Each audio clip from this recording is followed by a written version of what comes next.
지킬 박사와 하이드라는 작품 아세요? 들어보셨나요? 지킬 박사와 하이드라고 하는 단편 소설이 있습니다. 로버트 루이스 스티븐슨이 쓴 단편 소설인데요. 이 소설은 인간의 내면에 숨겨진 두 얼굴, 선과 악, 빛과 어둠이 공존하는 인생의 두 얼굴을 드라마틱하게 보여주는 작품입니다. 이 지킬 박사는요, 존경받는 의사예요. 매우 지적이고 교양 있는 사람이었죠. 매우 성실했고요, 진실했고 사람들에게 친절하다고 이렇게 평을 받았습니다. 사회적으로도 아주 훌륭한 명성을 가진 사람이었거든요. 근데 이 지킬 박사의 인생에는 숨겨진 사실 하나가 있었어요. 자신 안에 숨겨둔 하나의 또 다른 자아가 있었대요. 그 자아는요, 매우 폭력적이었고 파괴적인 욕망을 가진 하이드라는 이름을 가진 자아였어요. 이 의사였던 지킬 박사는 약을 만들어내서요, 끊임없이 이 하이드라는 인격이 지킬 박사의 인격을 공격하고 힘들게 하니까 이 인격을 분리해야겠다고 생각하고요, 약을 발명해서 두 개의 인격체, 지킬과 하이드의 인격체를 완전히 분리시킵니다. 그래서 낮에는 선량한 지킬 박사로 살아가고 사람들이 선하다고 인식하는 그 지킬 박사로 살아가고요, 어둡고 캄캄해지면 그 밤에는 누구로 살아가게 될까요? 폭력적이고 파괴적인 욕망을 가진 하이드로 살아가면서요, 사람을 죽이고 악행을 저지릅니다. 그는 두 개의 얼굴을 가지고 번갈아 가면서 살아갔던 거죠. 시간이 지나면서 그 단편 소설을 보면 지킬 박사는 스스로 자신의 삶을 통제할 수 없다고 느끼면서 좌절을 경험해요. 지킬 박사는 자신이 하이드라는 이 파괴적이고 폭력적인 자아를 부릴 수 있다고 생각했지만 하이드가 오히려 그 지킬 박사의 삶을 지배하기 시작했죠. 그래서 결국 하이드에 의해 지킬 박사는 그의 삶이 잠식당해 버립니다. 지킬 박사는 최후의 유언을 씁니다. 나는 두 개의 얼굴을 가진 채로 살아갈 수 없다. 결국 지킬 박사는 하이드를 죽이기 위해 자신의 삶을 포기하고 맙니다. 사실 이 지킬 박사와 하이드라고 하는 이 작품은요, 인간의 이중성을 풍자하는, 비판하는 작품이에요. 맞아요. 사실 우리 이 자리에는 지킬 박사처럼 이중인격을 가지거나 다중인격을 가지신 분은 없을 겁니다. 하지만 우리도 지킬 박사처럼 보여지는 나와 숨겨진 나 사이에서 우리도 고민하며 살아갈 때가 있지 않나, 이런 생각을 해봅니다. 우리 안에 이중적인 이 두 모습이 서로 충돌할 때가 있지 않나요? 우리는 사람들 앞에서 친절하게 보이고 성실하게 보이려고 하지만 혼자 있을 때는 무척이나 불안하고 분노에 휩싸이고 후회 속에서 괴로워하기도 합니다. 우리는 사회적으로 매우 성숙해 보이길 원하고 좋은 사람의 모습으로 평가받길 원하지만 때로는 내 안에 있는 검은 속내를 발견하죠. 숨겨진 욕망과 이기심을 발견할 때도 있습니다. 우리는 이러한 인생의 두 얼굴을 보면서 지쳐갈 때가 있지 않나 싶어요. 여러분, 가면을 쓰면서 살아간다고 생각해 보세요. 가면을 쓰고 살아간다는 건 생각보다 굉장히 소모적인 일입니다. 두 개의 얼굴 사이에서 끊임없이 갈등하다 보면 결국 어떻게 될까요? 우리도 지치고 지킬 박사처럼 무너질 수밖에 없지 않을까, 이런 생각을 해봐요. 처음에는 우리가 사회생활을 위해서 그 가면을 선택했을 겁니다. 하지만 어느 순간 그 가면이 우리의 삶을 지배하기 시작할지도 모르겠어요. 처음에는 단순히 조금 더 나아 보이고 싶어서, 더 좋은 사람으로 보이고 싶어서 그렇게 했겠지만, 하지만 시간이 지나면서 우리는 그 가면이 없으면 내 존재의 민낯을, 내 부족하고 보잘것없는 내 민낯을 사람들이 보게 된다면 사람들이 나를 실망하고 말 거야 라고 하는 불안한 상태에 빠지지 않을까, 이런 생각을 해봅니다. 처음에는 이 가면이라는 게 나를 보호해 준다고 생각했는데요, 어느 순간 이 가면이 나를 옥죄는 결과를 맞이하는 거죠. 오늘은요, 가면 쓴 인생에 지친 이들에게 주시는 하나님의 메시지입니다. 예수 공동체에 요셉이라는 사람이 있었습니다. 사람들은요, 이 요셉이라는 사람을요, 요셉이라고 부르지 않고 바나바라고 불렀대요. 요셉을 바나바라고 부른 이유가 있었어요. 이 바나바라는 이름의 뜻이 있는데요, 위로의 아들, 위로의 사람이라는 뜻을 가지고 있었거든요. 맞아요. 그 요셉이란 사람은요, 바나바라는 그 별명처럼 사람들을 자신의 삶으로 위로하는 삶을 살았던 사람이었어요. 36, 37절의 말씀 보면요, 이렇게 써 있죠. 키프로스 태생으로 레위 사람이요 사도들에게서 바나바 곧 위로의 아들이라는 뜻의 별명을 받은 요셉이 자기가 가지고 있는 밭을 팔아서 그 돈을 가져다가 사도들의 발 앞에 놓았다.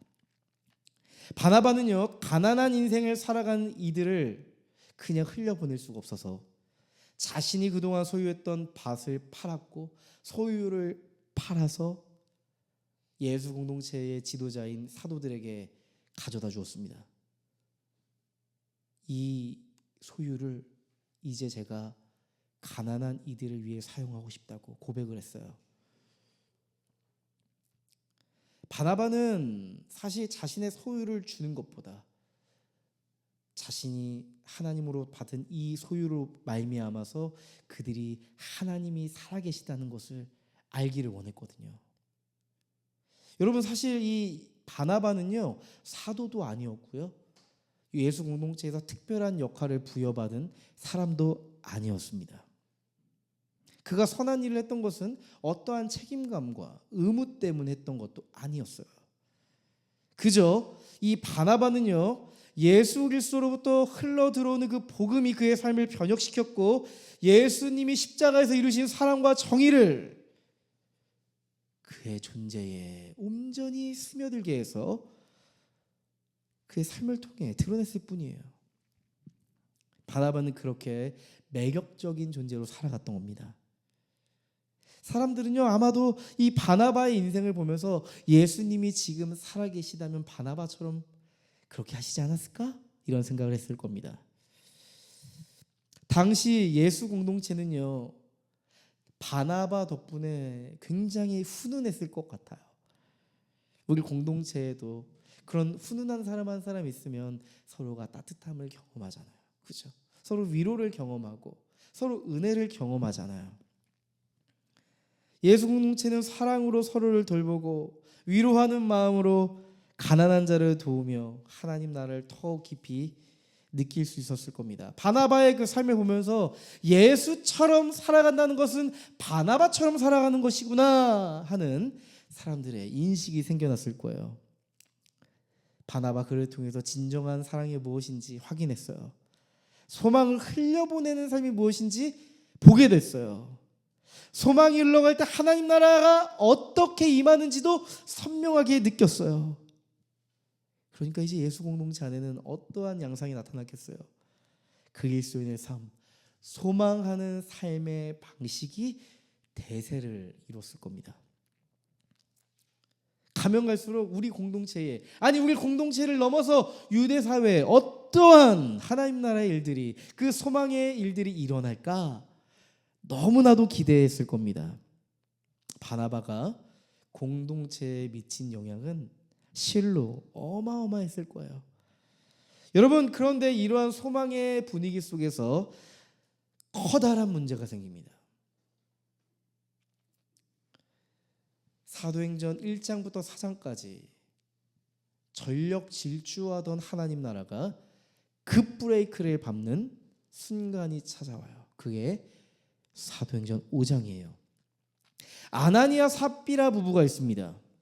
이 부부도 자신들이 그동안 소유했던 재산들을 팔았대요. 그리고 바나바처럼 그 소유를 가져다가 사도들에게 내놓았대요. 사도행전 5장 1절입니다. 아나니아라는 사람이 그의 아내 삽비라와 함께 소유를 팔아서.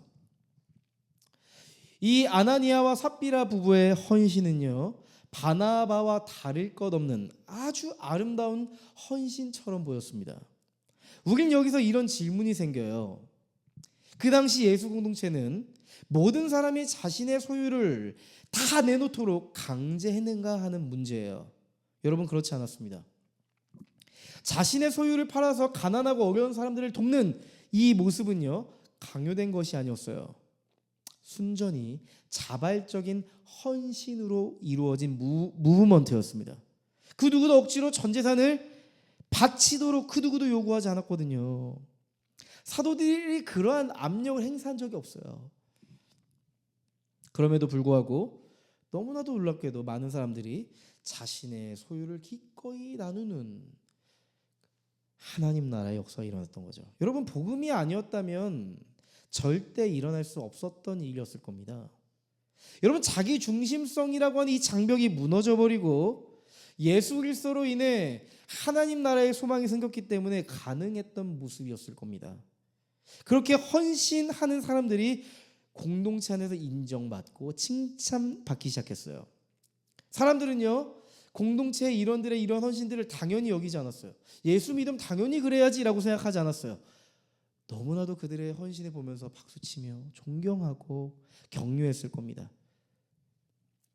아나니아 삽비라 부부도 아마도 예수 공동체의 그런 모습을 보면서 그들의 삶에 도전이 생겼나 봐요. 여보, 우리도 우리의 소유를 팔아서 헌신하는 거 어때요? 우리도 그렇게 헌신해봐요. 아마도 이 부부도 그렇게 살아가는 것이 마땅하다고 그렇게 동의가 되었던 것 같아요. 하지만 동시에 그 헌신이 가져다주는 사람들의 인정과 칭찬에도 너무나도 동경하고 목말라 했을 것 같아요. 결국 그 부부는 결단하고 그들의 그동안 열심히 힘들게 마련했던 소유를 팔았어요. 근데 여기서 한 가지 포인트가 등장합니다. 2절 말씀인데요. 그 값을 얼마를 따로 떼어 놓았는데 그의 아내도 이것을 알고 있었다. 그는 떼어놓고 난 나머지를 가져다가 사도들의 발 앞에 놓았다. 자신의 소유를 팔았어요. 이 부부는 소유를 팔았어요. 근데 일부를 감추어 두었대요. 일부는 세이브해 두었대요. 그리고 일부를 헌금했대요. 여러분, 오늘 이 말씀을 읽으면 누군가는 이렇게 생각하고 말아요. 누군가는 이렇게 얘기하죠. 아나니아 삽비라 부부의 문제는 전 재산을 헌금하지 않았기 때문에 생긴 일입니다 라고 지적하는 사람이 있어요. 모든 것을 헌신하지 않은 그 부부의 불신앙을 지적하기도 합니다. 여러분, 그런데 가만히 보세요. 진짜 문제는 이 아나니아 삽비라 부부가 전액을 헌금하지 않아도 생긴 일이 아닙니다. 이 아나니아 삽비라 부부는 사도들에게 돈을 가져다 주고 전액을 헌금하겠다고 얘기했어요. 이게 지금 우리가 낸 돈이 우리의 소유의 모든 것이라고 그렇게 이야기했거든요. 여러분, 3절 말씀 보실래요? 베드로가 이렇게 말했대요. 아나니아는 들으시오. 남편이죠. 아나니아는 들으시오. 어찌하여 그대의 마음이 사탄에게 홀려서 그대가 성령을 속이고 땅값의 얼마를 몰래 떼어 놓았소. 이 아나니아 삽비라 부부의 문제는요, 사도와 공동체를 속이고 전부를 바친 척했다는 것이 문제였어요. 만약 부부가요, 우리가 재산을 팔아 일부를 드립니다. 이 일부의 돈일지라도, 이 작은 돈일지라도 어렵고 가난한 이들을 위해서 사용해 주십시오 라고 했다면 사도들은 그들을 칭찬했을 겁니다. 문제가 되지 않았을 겁니다. 그들은 일부를 내면서 모든 것을 내는 것처럼 했어요. 거짓말한 거죠. 정직하지 못했던 거죠. 다른 목적과 의도가 숨겨져 있었던 거죠. 여러분 왜 그랬을까요? 우린 예상할 수 있어요. 왜 이들이 일부는 세이브해두고 일부는 킵해두고 일부는 드렸을까? 우리는 알 수 있을 것 같아요. 아마도 저는 이들 아나니아 삽비라 부부의 선의도 저는 받아들이고 싶어요.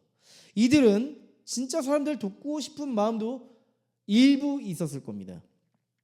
진짜 사람들을 돕는 게, 가난한 사람들을 위해 돈을 내어놓는 게 진짜 하나님 나라를 위한 것이라는 것도 분명히 알았을 거예요. 근데 진짜 목적은 그들이 일부만 헌금했다는 것을 통해서 우리가 알 수 있어요. 그들은 전부 헌신하지 않고 전부 헌신한 것처럼 보이고 싶었어요. 일부만 하나님 앞에, 공동체 앞에 내고도 전부 헌신했다고 얘기했잖아요. 전부 헌신한 바나와 바와 같은 인정과 칭찬을 받고 싶었어요.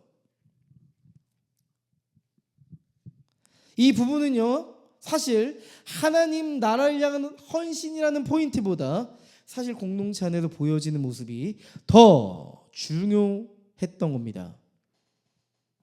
그리고 더 큰 문제 뭔지 아세요? 이러한 거짓말이 그들의 삶에 어떠한 문제도 되지 않을 것이라고 생각했던 거죠. 왜요? 헌신했잖아요. 일부라도 내 가진 재산을 팔아서 헌신했으니까요. 잘 보시면요, 이렇게 아나니아와 삽비라 부부의 가면 쓴 인생이 시작되고 있네요. 바나바는 하나님을 사랑하고 이웃을 사랑하는 마음에서, 이 진실한 마음에서 헌신했지만, 아나니아와 삽비라의 이 부부는요, 사람들에게 인정받고 싶은 마음에 헌신했습니다. 헌신이라고 하는 이 결과는 같았지만 뭐가 달라요? 동기가 다릅니다. 바나바와 아나니아와 삽비라 이 부부의 헌신은요, 사실 크기의 차이가 아니에요. 동기의 차이입니다. 여러분은 아나니아 삽비라 부부의 모습이 어떻게 느껴지시나요? 예수 공동체의 매우 해악적인 존재처럼 느껴지고 닫은 밤에 재 뿌려버리는, 하나님 나라에 재를 뿌려버리는 사건처럼 느껴지더라고요. 그런데 한편으로 사람들에게 인정받고 칭찬받고 싶어서 가면을 썼던 그들 부부의 모습을 보면요, 결코 쉽게 손가락질하기 어려운 것 같아요. 왜요? 저는 이 말씀이 있는데요, 예수님의 음성을 들었습니다. 죄 없는 자가 돌로 치라. 죄 없는 자가 돌로 치라. 우리도 그러한 가면을 쓰고 살아갈 때가 있으니까요. 여러분, 이 시간 한번 생각해 보시겠어요? 여러분은 세상 속에서 어떤 가면을 쓰고 살아가고 계십니까? 여러분은 신앙생활하면서 어떠한 가면을 쓰고 계신가요? 내게 가면이 없다고 생각이 드신다면 아마도 나도 나를 속이고 있는 걸지 모르겠습니다. 사람은요, 누구나 내가 속한 사회 안에서 보여주고 싶은 나라는 모습이 있어요. 내가 가진 것보다 더 좋은 모습을 보여주길 원하고, 내가 없는 것을 있는 것처럼 가면을 쓰려고 하는 모습이 있죠. 때로는 그래서 가면이 없으면 사회생활이 어렵다고 느끼는 사람들도 있는 것 같아요. 제가 27살 때 처음으로 전도사 사역을 했는데요, 얼굴도 목소리도 행동하는 모든 게 앳된 모습 아니었겠어요. 그죠? 젊은 목회자잖아요. 그래도 성도들에게 신뢰감 있고 책임감 있는 모습으로 보이고 싶었어요. 그래서 정장도 반듯하게 입고 항상 웃는 얼굴로 밝게 인사하고 말도 얼버무리지 않고 자신감 있게 이야기하려고 했어요. 정돈해서 말하려고 했어요. 어려 보이지 않고 진짜 좋은 사역자처럼 보이기 위해서 그렇게 행동했어요. 그리고 스스로 굉장히 이렇게 되뇌었던 것 같아요. 유나, 잘해야 돼. 그래야만 해. 너 이제 목회자잖아. 너 더 이상 청년이 아니잖아. 사람들이 너에게 기대하는 모습이 있잖아요. 넌 달라져야 돼. 저도 끊임없이 저에게 그렇게 압박을 넣으면서 훌륭한 목회자로서의 가면을 쓰라고 부추겼던 것 같아요. 너무나도 감사했던 것은 함께하던 청년들, 청소년들, 성도들의 반응이 좋았어요. 전도사님은 항상 웃고 있어서 전도사님 얼굴을 보면 저도 기분이 좋아져요. 전도사님은 믿음직해요. 그렇게 반응해 줬어요. 너무 좋았죠. 너무 감사했죠. 근데요, 그런 이야기들은요, 저의 가면을 더 두껍고 그 가면을 벗지 못하게 만들었습니다. 주말에 사역이 끝나고 이렇게 딱 돌아오잖아요. 기진맥진해서 쓰러졌어요. 여러분, 제게 없는 모습을 보이려고 그렇게 노력을 했으니 제가 얼마나 힘들었겠어요. 누우면요 바로 잠들어 버렸던 그때가 떠올라요. 근데 나름대로 스스로 만족했어요. 이게 옳다고 생각했어요. 내가 가진 역량보다 더 좋은 목회자의 모습으로 보이고 싶고 내게 부족한 목회자로서의 경험과 연륜을 감추기 위해서 근거 없는 자신감과 이 가면을, 자신감의 가면을 썼던 거예요. 하지만 문제는요, 이 가면이 어느 순간부터 진짜 제 얼굴을 가리면서부터 시작됐어요. 컨디션이 좋고 마음이 좋고 사역이 잘 될 땐 문제가 없었어요. 목회자인 저도 힘들 때가 있지 않겠어요? 그쵸? 저도 내면이 부글부글 끓고 너무 마음이 슬프고 힘들 때가 있었는데, 여러분 그런 적 있으세요? 마음이 너무 슬픈데 웃어야 할 때, 힘이 없는데 힘을 내야 할 때, 말이 정돈이 되지 않을 정도로 머리가 너무 혼란스럽고 복잡한데 그 가면을 벗을 수가 없는 거예요. 솔직하게 제 속마음을 성도들에게 오픈할 수가 없는 거예요. 왜요? 그 가면을 벗으면 성도들이 저에게 실망하고 도망갈 것 같은 거예요. 목회자는 힘들면 안 돼 라는 생각을 계속 되뇌이면서 꾸역꾸역 그 가면을 붙잡고 놓지 않으려고 했던 27살 제 모습이 떠오릅니다. 여러분 직장에서 어떤 모습으로 어떤 가면을 쓰고 살아가고 계신가요? 가끔 그렇게 가면을 쓰며 살아가는 것에 현타가 올 때가 있지 않아요? 그럼에도 불구하고 왜 우리는 끊임없이 그 가면을 쓰려고 하는 걸까요? 사람은 사회적 동물이라 하죠. 사람은 타인의 평가 속에서 자신을 정의하려고 하는 경향이 있어요. 사람들이 날 어떻게 봐주는지가 너무 중요해요. 그래서 본능적으로 우리는 타인의 시선을 의식해요. 사람들이 나를 어떻게 볼까가 너무 중요한 포커스가 돼서 나의 생각과 행동을 결정해버리는 때도 많아요. 우리는 사람들의 기대에 맞추어 가면을 결정하는 경향성이 있는 것 같아요. 다른 사람들이 우리에게 가면을 씌워주는 경우가 많다는 거죠. 여러분, 연예인 부부의 이야기를 보게 됐어요. 남편이 교통사고가 나서 한순간에 걸을 수 없는 장애인이 되었어요. 굉장히 유명한 가수였어요, 남편이. 근데 오토바이 사고가 너무 크게 나서 하반신 마비가 된 거예요. 단번에 사고로 인해 그 아내는 장애를 가진 남편을 둔 아내가 된 거죠. 처음에 이렇게 생각했대요. 평생 내 남편의 손과 발이 되어주어야겠다, 이렇게 마음먹었대요. 그런데 사람들을 그 자신의 모습을 보고 이렇게 언론을 보면서 이렇게 얘기했다는 거예요. 당신은 천사예요. 천사표 아내예요. 이렇게 불러줬다는 거예요.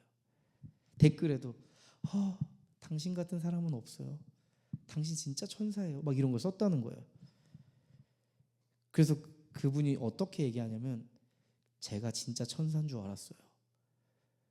절 모두가 천사라고 불렀으니까요. 이렇게 얘기를 하더라고요. 그리고 대한민국 모든 사람이 저를 천사로 보고 있다는 생각 때문에 너무 힘들었대요. 사람들 앞에서 행복한 척, 좋은 척, 잘 사는 척, 천사인 척 하는 게 너무 힘들었대요, 사실은. 사람들 앞에서 천사표 가면을 쓰는 게 사실은 너무 괴로웠대요.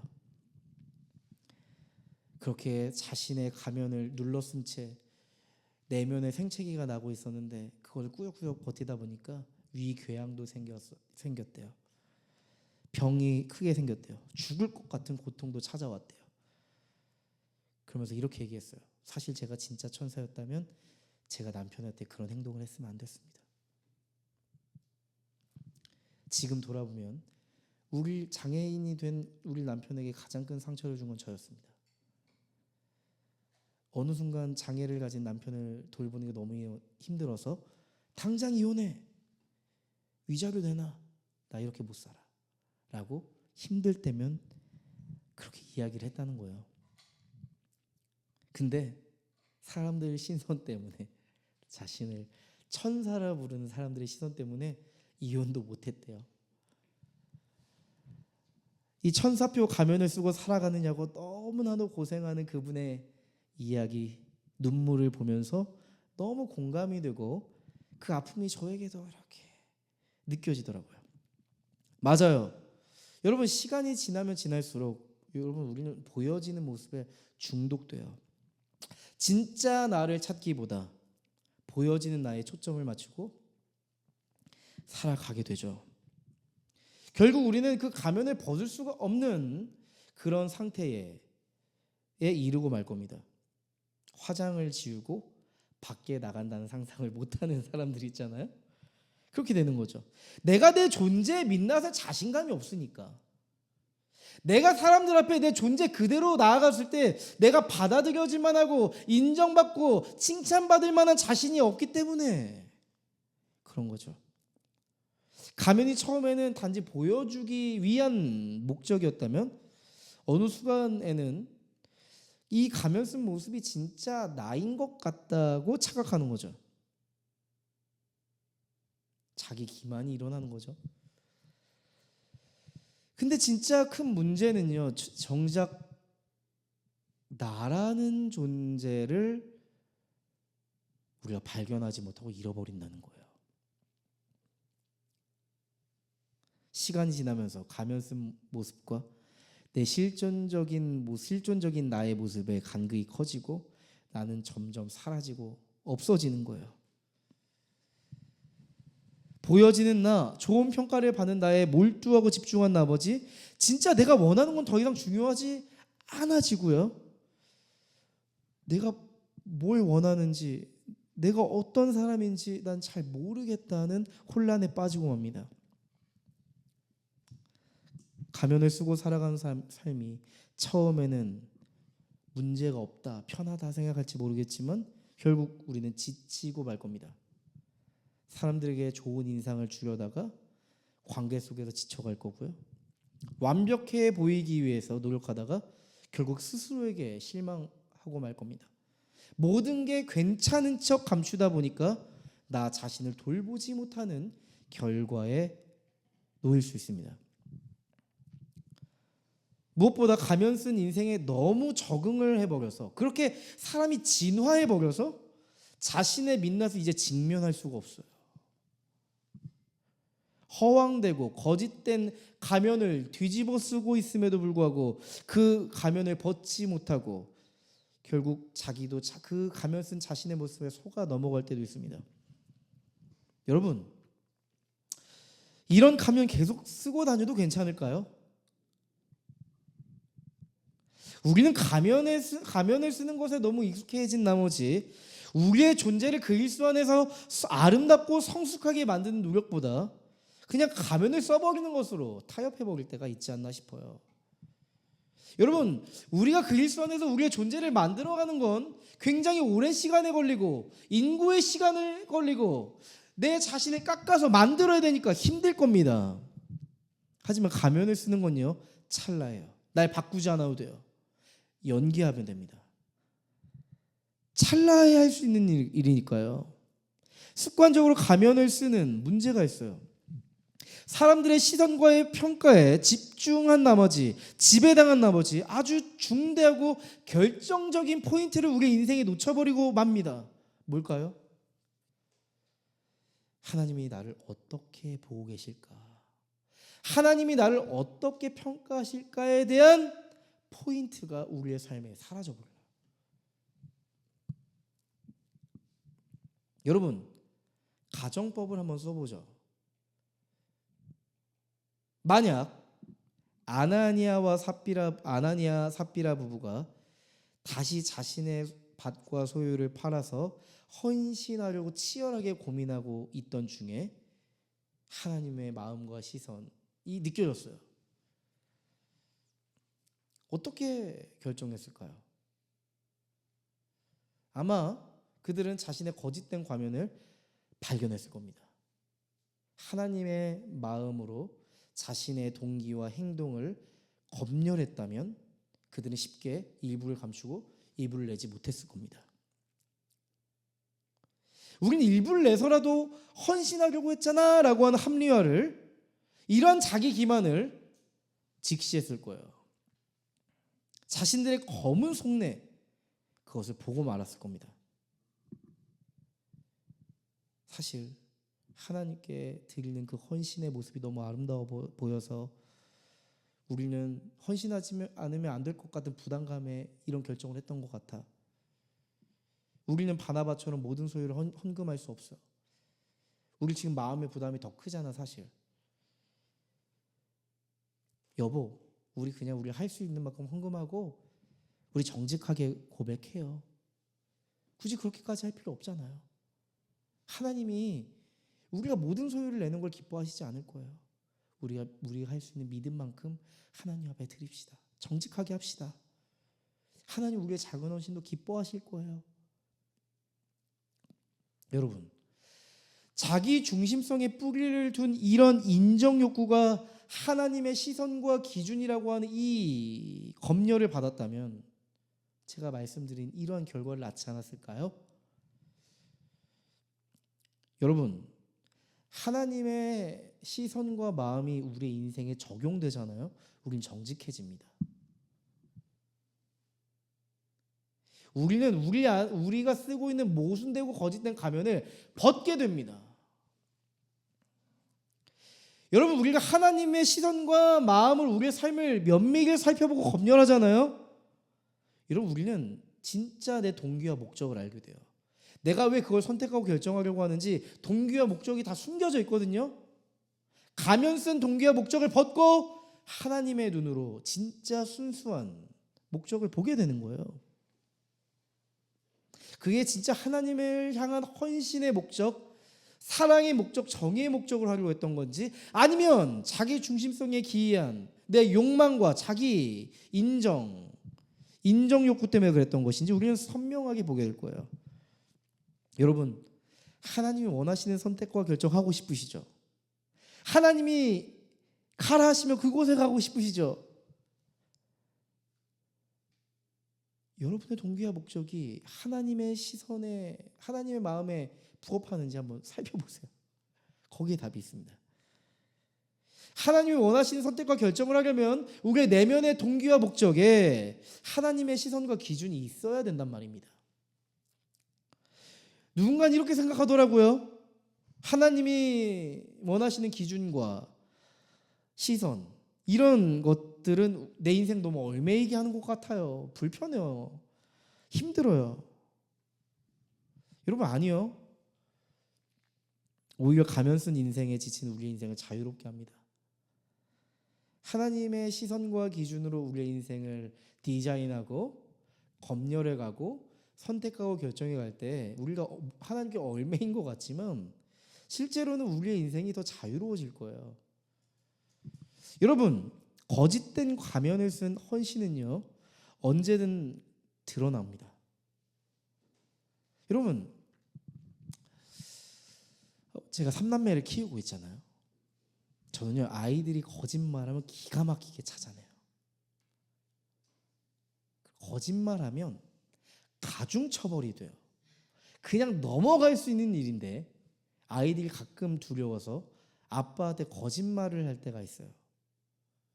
눈빛이 다르고요, 발을 떨고요, 손을 가만히 내버려 두질 못하고, 온유와 시온이의 말이 달라지고, 둘 중에 한 명은 거짓말을 알고 있는 거잖아요. 네, 맞아요. 여러분, 부모는요, 자녀의 거짓말을 꿰뚫어 보거든요. 하나님은요, 자녀된 우리 인생의 거짓된 가면을 꿰뚫어 보십니다. 베드로도 그랬던 것 같아요. 베드로가 사도잖아요. 예수 공동체의 리더잖아요. 아마 목자의 심정, 아비의 마음이 베드로에게 있었을 겁니다. 베드로는 이미 이 아나니아 삽비라 부부의 속내를 꿰뚫어 보고 있었던 것 같아요. 마치 부모가 자녀의 거짓말을 단번에 알아채는 것처럼 베드로는 아나니아 삽비라 부부가 숨기고 있는 사실을 발견했어요. 그래서 단도직입적으로 물어봐요. 3절 4절입니다. 아나니아는 들으시오, 어찌하여 그대의 마음이 사탄에게 홀려서 그대가 성령을 속이고 땅값의 얼마를 몰래 떼어놓았소.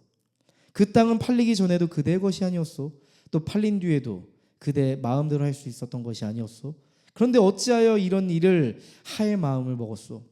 그대는 사람을 속인 것이 아니라 하나님을 속인 것이오. 너는 모든 것을 헌신했다고 하면서 왜 일부를 감췄니? 너는 지금 성령을 속인 거야. 이건 단순한 거짓말, 부정직의 영역이 아니라 사람이 아닌 하나님을 속인 거야. 여러분, 이 부부는 사실 하나님을 속이고 있다는 생각조차 못했어요. 왜요? 이들의 헌신이 하나님과 상관없었다는 걸 보여주는 거예요.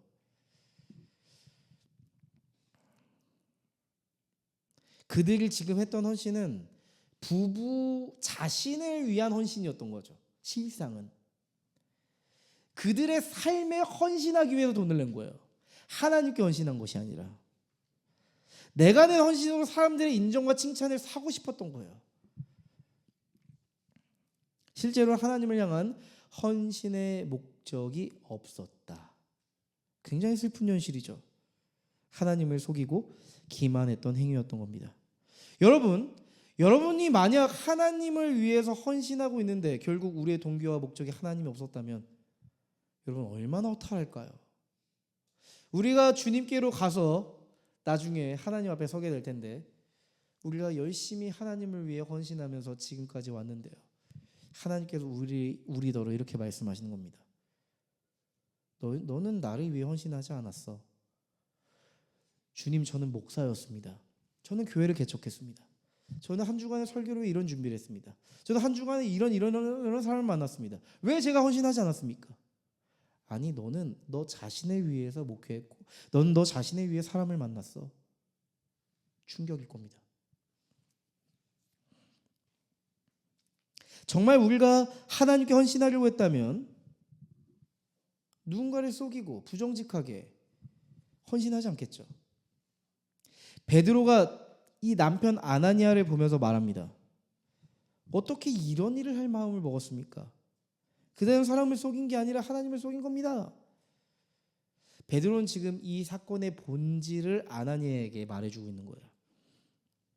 지금 아나니아는 이 상황을 진실하게 받아들여야겠어요. 됐어요. 그냥 얼렁뚱땅 말을 얼버무리고 넘어갈 일이 아니라 이 상황을 진실하게 받아들여야 했어요. 지금이라도 솔직하게 고백하고 돌이켜야 됐어요. 지금 그럴 기회잖아요. 이제 거짓되고 이 잘못된 가면을 벗고 회개해야 될 시간인 거예요. 근데요, 성경은 아나니아의 반응이 담겨 있지가 않아요. 왜요? 아나니아가 끝까지 자신의 가면을 벗지 않고 나는 잘못이 없다고 그렇게 고집을 부렸기 때문이 아닐까. 제 생각이 아니라요. 아나니아는 그렇게 죽고 맙니다. 너무 무서운 일이죠. 그리고 3시간 후에 아내 삽비라가 돌아옵니다. 아내 삽비라도 돌이킬 기회가 있었죠. 베드로가 물어요. 그대들이 판 땅값이 이것뿐이요. 어디 말해보시오. 삽비라는요 이렇게 대답해요. 예, 그것뿐입니다. 저는 베드로가 말한 말의 행간에 이런 의미가 담겨 있다고 봤어요. 아빠가 아들의 거짓말을 발견했어요. 이렇게 얘기하죠. 온유야, 네가 한 말이 진실이니? 라고 할 때 빨리 고백을 하는 게 좋아요. 거기서 아빠 진실이에요 하는 순간 이제 팩트 체크가 들어가기 시작하는 거잖아요. 그렇죠? 저는 이 베드로의 행간에 이런 의미가 담겨 있는 것 같아요. 삽비라, 이제 거짓된 가면을 벗고 여호와께 돌아갑시다. 이 행간이 느껴지는 거예요. 근데 이 삽비라는 그 행간을 읽지도 않았고 읽고 싶지도 않았나 봐요. 문제 없어요. 그것뿐이에요. 왜요? 그는 돌이킬 수 있었지만 다시 거짓을 선택했습니다. 거짓된 가면을 쓰고 똑같은 반응으로 지금의 상황을 모면하려고 해요. 여러분, 우리도 아나니아 삽비라처럼 스스로를 속이며 하나님 앞에서조차 가면을 쓰며 살아갈 때가 있어요. 하나님은 근데 우리에게 기회를 주세요. 여전히 우리에게 돌이킬 수 있는 시간이 있습니다. 여러분, 우리는 아나니아 삽비라 부부의 이야기를 어떻게 받아들여야 될까요? 저는 이 사도행전 5장이 경고문의 성격을 가졌다고 생각했어요. 경고문. 지금을 살아가는 그리스도인들에게 주는 경고문. 보이지 않는 하나님을 속이지 마십시오. 하나님 앞에 정직하셔야 됩니다. 코람데오, 하나님 앞에서 하셔야 됩니다. 이런 경고문이 떡하니 붙여 있는 것 같아요.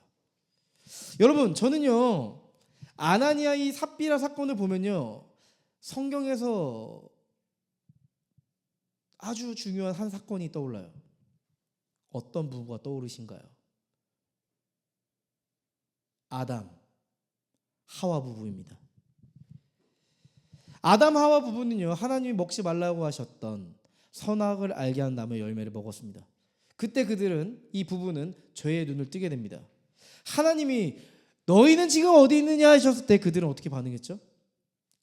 대답하지 않았어요. 숨었어요. 하나님을 피해 도망갈 수 있다고 생각했어요.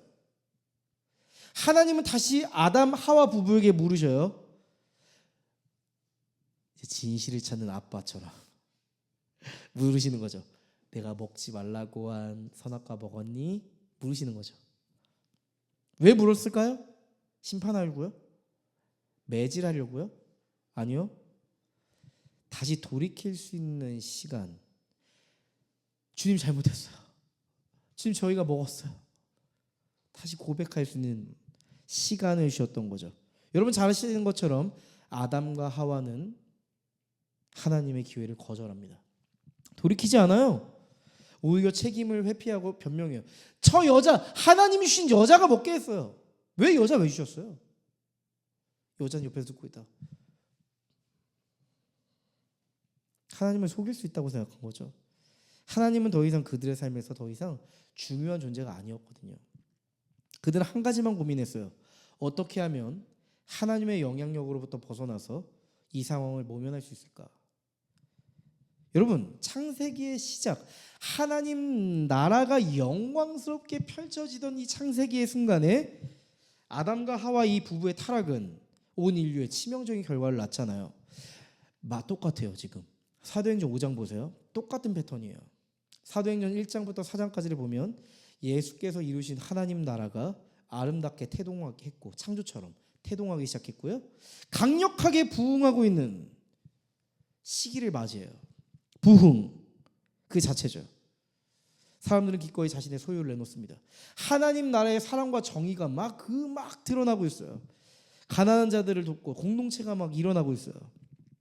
이렇게 영광스러운 하나님 나라의 역사가 지금 공동체에 일어나고 유대 사회 안에 일어나고 있는 그 중간에 아나니아와 삽비라의 타락 사건이 드러납니다. 겉으로 보기에는 이 부부 하나님께 헌신하는 것처럼 보였지만 하나님께 헌금을 드리고 헌신적인 사람처럼 행동했지만 그들은 전물을 바친 양 했지만 일부를 감췄죠. 여러분, 가면 쓴 인생의 본질이 뭘까요? 하나님은 우리의 인생의 메인으로 고려하지 않는다는 점입니다. 하나님을 내 삶의 가장 중요한 존재로 생각하지 않는다는 점입니다. 끊임없이 우리의 인생이 하나님의 영향력으로부터 멀리 떨어져서 내 인생을 내가 스스로 독점하려고 하는 경향성을 갖는다는 겁니다. 아나니아와 삽비라는요, 하나님의 인정이 아닌 사람들의 인정을 원했어요. 하나님은요, 그들에게 진짜 하나님, 참 하나님이 아니라 그들의 이미지를 포장하는데 중요하게 쓰이는 어떤 종교에 불과했던 거죠. 하나의 장치에 불과했던 거죠. 여러분, 사람은 보이는 거에 굉장히 민감하죠. 그러나 하나님은 우리의 뭘 보신대요? 내면을. 우리가 사무엘상 함께 말씀 잘 이렇게 봤잖아요. 사무엘상 16장 7절 보면요, 여호와는 중심을 보느니라. 사람은 외모를 보거니와 하나님은 중심을 보시니라. 좀 우리말로 바꿔볼까요? 우리는 보이는 것에, 우리는 보이는 사람들의 평가에 민감하지만 하나님은 우리의 내면을 보신다. 우리가 하나님 앞에 어떻게 보이기를 원하는지, 그런 내면의 열망을 가지고 살아가는지에 대해서 보신다. 여러분, 하나님은 우리의 내면을 유심히 보고 계세요. 우리는 사람들의 시선과 평가에 휘둘릴 때 하나님이 우리를 보고 계시다는 사실을 잊어버릴 때가 있어요. 하나님이 우리의 내면을 검열하고 계세요. 검열이라는 단어가 무서우세요? 아니요. 근데 검열하고 계세요. 가면을 쓰고 살면서 우리는 때로는 우리의 마음에 부끄러움이 찾아옵니다. 가면을 벗지 않으면 안 될 것 같은 수치심도 찾아오고요. 내 이중성을 보면서 너무 구역질 나서 참을 수 없을 때도 있어요. 그때 가면 쓴 내 모습을 보시는 하나님의 얼굴이 우리의 삶에 가까워온다면 여러분 어떠시겠어요? 우리 안에 양심이라는 게 작동할 거예요. 양심. 불편함이 생길 겁니다. 불편함. 내 마음이 너무 불편해서 참을 수가 없을 겁니다. 우리 그때 이렇게 말하기도 하는 것 같아요. 신앙생활하는 거 너무 불편해. 너무 눈치 보이고 억압적이고 부담스러워. 여러분, 근데 제가 아까도 살짝 얘기했지만 우리 하나님 앞에서 우리가 가면 쓴 내 모습을 보면서 불편하다는 건요, 긍정적인 시그널이에요. 여러분들이 하나님의 영향력 아래에 있다는 증거예요. 여러분들이 거짓된 가면을 쓰며 살아갈 때 불편함을 느끼고 양심에서 거리낌 있고 수치스럽고 이건 안 되겠다 하는 이 불편한 마음이 든다면 여러분 하나님의 영향력 아래에서 여러분 스스로의 존재를 검열하고 계신 거예요. 누군가는 이 불편함을 정죄감으로 느껴요. 그렇죠? 그래서 교회 오는 걸 싫어하는 사람도 있어요. 교회 오면 자꾸 내가 죄인인 것 같고 그래서 불편해. 내가 살았던 삶들이 다 잘못된 것 같아서 싫어. 이렇게 얘기하는 사람도 있거든요. 여러분, 맞아요. 우리가 죄에 머물러서 그냥 살기로 결정하면 정죄감을 느끼겠지만 우리가 그 자리에서 돌이켜서 간다면, 하나님께로 간다면 회개가 되겠죠. 우리가 그냥 죄에 머물러 있으면 정죄감에 빠지는 거예요. 하나님 때문에 정죄감에 빠지는 게 아니라 우리가 그냥 죄에 머물러 있기 때문에 정죄감에 빠지는 거고요. 우리가 정죄감에 빠져 있지 않고 돌이켜서 기쁨을 느낄 수 있는 건 우리가 회개할 수 있고 주님께로 돌아가기 때문이죠.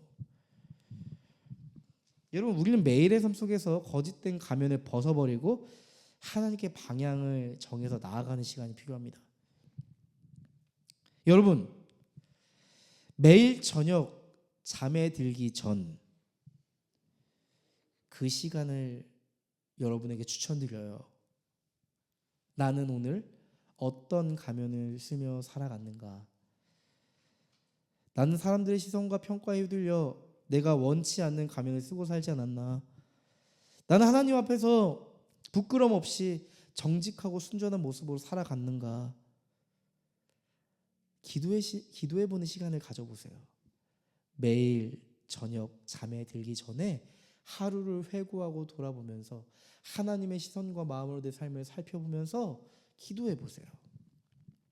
여러분, 하나님 앞에서 모든 게 드러나거든요. 하나님 앞에서는 가면이 의미가 없어요. 그래서 우리는 기도의 시간이 필요해요. 하나님 앞에서 가면을 벗는 시간이 필요해요.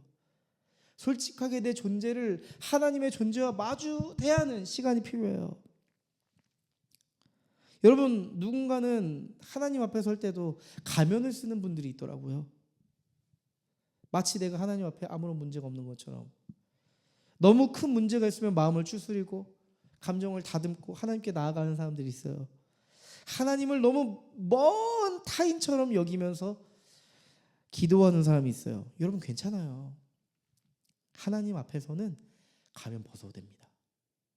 여러분, 하나님 앞에 벗었던 그 가면을 벗었던 그 진실한 모습이 이제 누구한테 나온지 아세요? 사회 안에서, 교회 안에서 그 진실한 모습을 하나님께 배워서 우리가 만날 사람들에게 갈 수 있는 거예요. 우리의 중심을 하신 하나님께서 우리를 정직하게 만나주실 거고요. 하나님을 만나는 이 정직한 시간을 통해서 하나님은 반드시 우리를 회복시키고 마음의 변화를 일으켜 주실 거예요.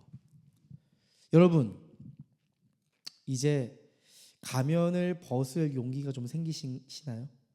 가면을 벗어야겠다는 생각이 좀 생기세요? 어떠세요?